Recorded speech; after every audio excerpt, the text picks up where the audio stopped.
po. Good afternoon po sa lahat. Ayan po, nandito naman po kami ngayon para ibahagi at ipakita namin ang ginagawa namin ng anak ko. Every day, gumagawa po kami ng kagaya nito. Susulat siya ng pangalan niya, dikit-dikit, at saka kailangan niya matutunan yung cursive letters. Lahat po yan. Ayan. Gusto pong matutunan ng anak ko yung mga dikit-dikit na ginagawa. Kaya Christine, halika na anak. Ayan, i-share mo sa kanila yung ginawa mo ngayon. I-share mo sa kanila at saka yung kahapon. Ayan. Ito po kahapon. Oo, yung ngayon. Kita niyo ba guys?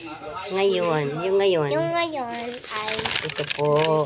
Gumawa po ako ng yung... Ayan. Ayan po. Normal, cursive, normal, cursive. Pakita mo sa kanila. Ayan.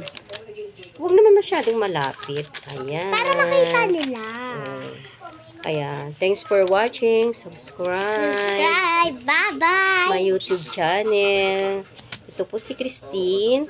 Christine, Carlam Garcia, si Mama po. Makikita ka sa white. Okay, salamat sa lahat. God bless.